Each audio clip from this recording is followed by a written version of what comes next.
ya con el análisis internacional del doctor Giuseppe Lo Bruto, que está conectado desde la dirección del Instituto de Ciencias Sociales y Humanidades. ¿Cómo estás, Giuseppe? Qué gusto saludarte. Buen día y buen regreso de estas vacaciones de Semana Santa. Un gusto verlos, como siempre, todos los martes. Oye, nos vamos de vacaciones y suceden un chorro de cosas, ¿no? Sí. Tenemos varios temas para discutir. Perú, obviamente, Hungría, que bueno, pues necesitamos que nos expliques un poco porque está, digamos, culturalmente un poco lejano a lo que vivimos, a nuestro contexto. Y obviamente Irán, Claro. que pues es la principal preocupación a nivel internacional, Giuseppe. Entonces, si quieres, empezamos con Perú. ¿Qué es lo que sucedió? Claro. Mira, en Perú finalmente se dieron las elecciones presidenciales después de 5 años bastantes complicados. Recordémonos el encarcelamiento de Pedro Castillo y el sucederse de presidentes. Recordémonos que Perú, el Congreso, que está dividido en múltiples partidos, el que define realmente quién va a ser el presidente. Y en esta ocasión se va a una segunda vuelta donde hay ya una candidata que es Keiko Fujimori, la hija de Alberto Fujimori, ya sabemos, violador de derechos humanos, representa el partido Frente Popular y ella ya tiene asegurada, digamos, la segunda vuelta y para su desafiante hay todo todavía, se están dando el escrutinio de las elecciones, hubo varios problemas y ahí se la está jugando Rafael López Aliaga, que es de extrema derecha, tiene un 12.8%, Jorge Nieto del centro, que tiene 11.9%, y Roberto Sánchez, junto a Ricardo Belmont. Roberto Sánchez de izquierda, Belmont es un empresario, y se están jugando, digamos, tienen un empate técnico, están al 75%, pero creo que va a tardar unos cuantos días todavía a ver quién va a llegar a la segunda vuelta para, digamos, desafiar a Keiko Fujimori. Pareciera que Rafael Aliaga, que es el representante, digamos, MAGA, si así lo podemos definir, de Perú, podría ser el que va a la segunda vuelta, donde si va él sería prácticamente un desafío entre una derecha autoritaria, que es la de Keiko Fujimori, y una derecha libertaria autoritaria, que es la de Rafael Aliaga. Esto es por cuanto se refiere a Perú, querido Ricardo. Bueno, pues digamos que es un escenario que sí conocíamos, es el más cercano, ¿no? En cuestión de temas políticos. Y bueno, pues Latinoamérica se reconfigura, ¿no? Es decir, día con día estamos viendo cómo de pronto la derecha se apropia de más espacios. Pero bueno, pues estamos atentos a lo que sucede en Latinoamérica. Ahora sí, con un poco de más aire para que entendamos el contexto de Hungría, Giuseppe. Cuéntanos, por favor. Sí, bueno, van a pensar por qué Hungría. Hungría ha jugado un papel determinante en estos últimos 16 años dentro del espectro MAGA. Recordémonos que Orbán, el presidente, bueno, el primer ministro de Hungría, ha gobernado 16 años este país del este de Europa, muy cercano a Trump y también a Putin. Y una de las grandes acusaciones que tenía era de corrupción. Ha cambiado mucho el sistema electoral de Hungría y su ahijado, digamos, que era de su mismo partido, pero que hoy, bueno, desde hace unos años ya se le volteó, que es Magyar, conquista con una abrumadora victoria las elecciones y tiene hasta la fuerza para cambiar la constitución. Tiene, creo que 128 escaños, ganó en el Parlamento, lo que le permite tener los 2/3 del Parlamento para poder cambiar. Es un europeísta de centro derecha, ahí la izquierda ni siquiera aparece en el espectro parlamentario, y entonces ahí se desafiaban una centro derecha neoliberal pro-europeo a una derecha más autoritaria, que es la de Orbán, ligada a Moscú y a Washington. Orbán es un personaje muy controvertido, ha tenido crítica, pero también ha sido muy elogiado por parte de diferentes gobiernos europeos, como el italiano de Giorgia Meloni. Y bueno, para la Unión Europea y para Van der Leyen, presidente de la Comisión Europea, es un resultado en medio de esta crisis internacional que le permite respirar, porque Hungría va a ser como de estos países que va a permitir, digamos, alejarse todavía más de Rusia, que es para mí un grave problema, alejarse de Rusia. Rusia es parte de Europa, pero bueno, esta es la política que la Unión Europea decidió desde hace unos años y se va a seguir este alejamiento todavía más, querido Ricardo, en un momento en el cual se necesita el gas, que es el tercer tema que vamos a platicar en el tema de Irán. El gas ruso va a ser fundamental este próximo invierno, derivado de la crisis que se está dando en Irán, en el estrecho de Hormuz, donde no puede pasar ningún barco.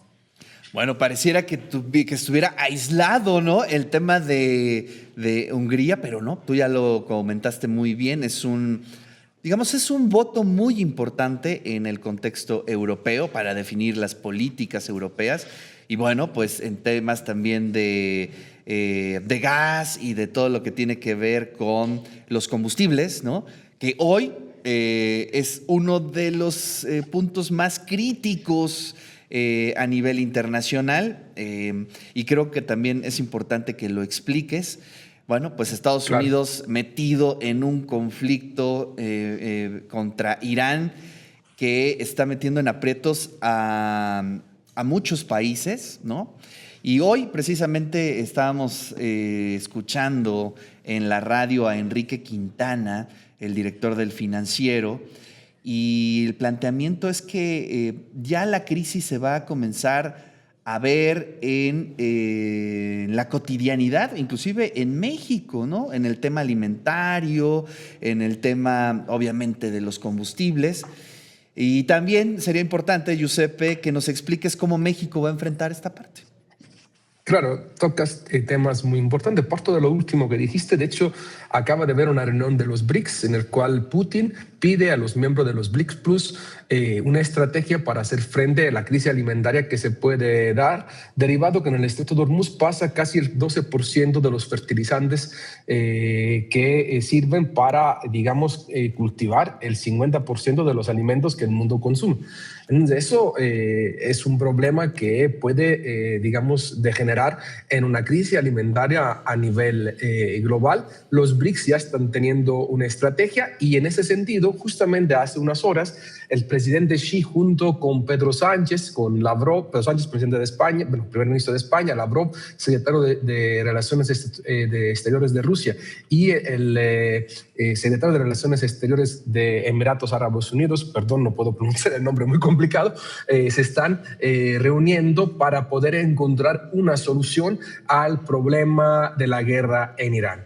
¿Qué va a pasar, querido Ricardo? Esta crisis es una crisis que seguramente puede tener más efectos, si lo digo, digamos, no para estar, digamos, alarmando, pero puede tener efectos peores que la crisis del 29 del siglo pasado, tanto en términos alimentarios, pérdida de empleo, crecimiento de las desigualdades y de la pobreza en todas partes del mundo, porque vivimos en una economía globalizada, aunque como hemos dicho, por lo menos desde mi grupo de investigación y otros colegas que cientistas sociales que se han, desde la llegada de Donald Trump, primero, digamos, en el primer gobierno se ha vivido una desglobalización, es decir, una reducción de los flujos comerciales entre los países. Sin embargo, la economía global está muy integrada y al tener esta, digamos, válvula tapada, que es el estrecho de Hormuz, donde pasa el 20% del petróleo, el 12% de los fertilizantes, pero además Irán es un país que está abasteciendo de petróleo a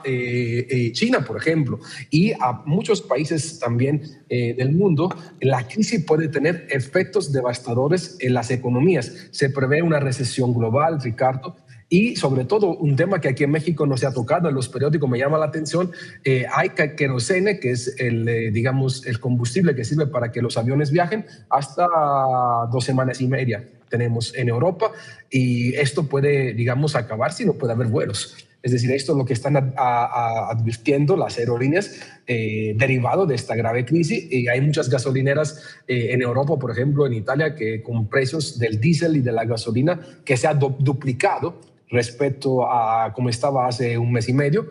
Y el problema principal va a ser en diciembre, noviembre-diciembre, con el invierno que se acercará a Europa. Si no hay un acuerdo entre todos los países, va a ser un año muy complicado, Ricardo. A ver, y también creo que es importante que expliquemos, Giuseppe, cómo México está enfrentando esta situación, ¿no? Digamos, Claro. Si nos vamos a Europa, inclusive a Estados Unidos, estamos viviendo, sí, efectivamente, una inflación tremenda, ¿no? Y en México se optó por financiar, ¿no? Inyectarle dinero a los combustibles. Y eso es algo que es muy interesante, ¿no? En cuestión de política interna, podríamos decirlo, Josep.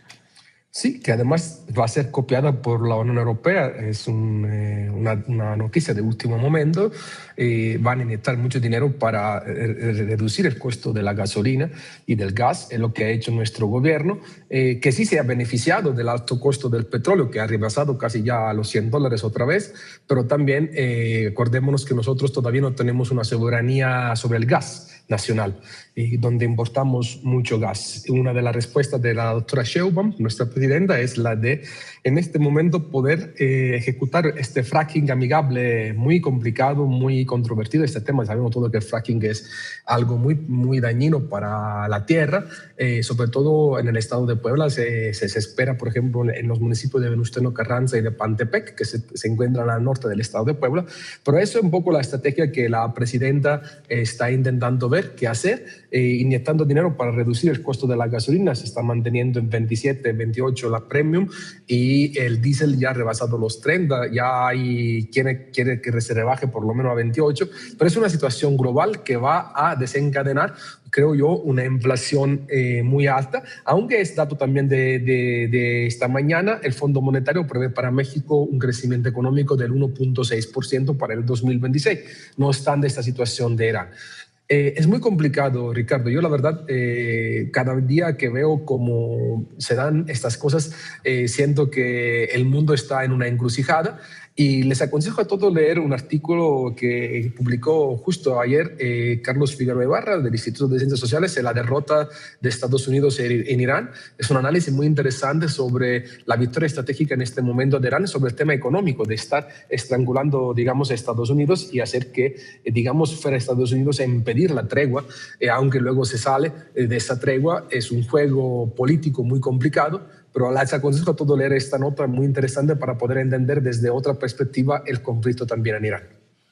Bueno, a ver, y ante todo esto, Giuseppe, bueno, pues es un contexto muy complejo, dificilísimo, pero ¿qué está sucediendo al interior de Estados Unidos? A ver, este personaje, que es el que ha empujado todos estos conflictos y estas rupturas de los equilibrios económicos, políticos internacionales, pues se va a enfrentar a una próxima elección, ¿no? Al interior de su país. ¿Cómo lo observas o qué lectura le das entre líneas a toda esta serie de acciones, Giuseppe? Claro, qué buena pregunta. Fíjate, algo que no dije es el enfrentamiento entre Donald Trump y Papa León XIV.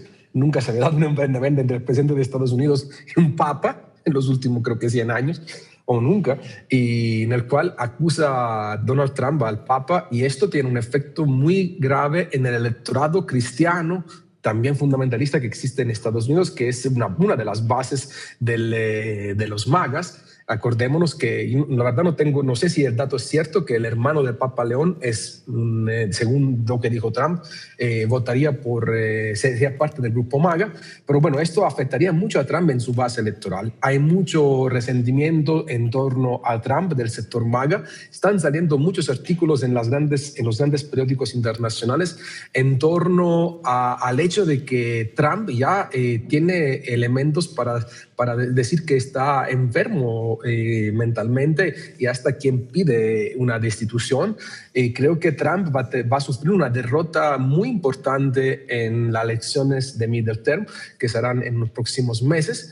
Y esto, a ver cómo los demócratas aprovechan esta situación.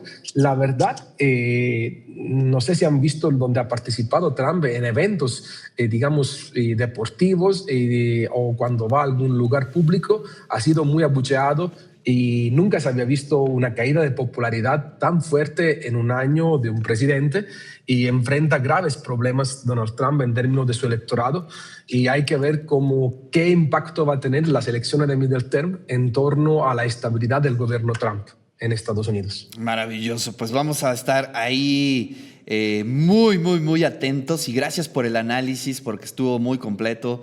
en relación a todo lo que está sucediendo, ¿no? Porque, digamos, necesitamos ver cómo impacta en nuestro país, ¿no? Y cómo lo está enfrentando, Claro, que creo que eso es algo que a veces se nos dificulta mucho observarlo y te agradecemos mucho, Giuseppe, que nos hagas esta lectura. Y bueno, pues estaremos ahí al pendiente de la política internacional. Nos vemos el próximo martes. Te mando un gran claro que abrazo y sí. también abrazo a toda la comunidad del Instituto de Ciencias Sociales por allá. Gracias igual y también un abrazo para la comunidad de TV WAP y todos los que nos escuchen. Un fuerte abrazo.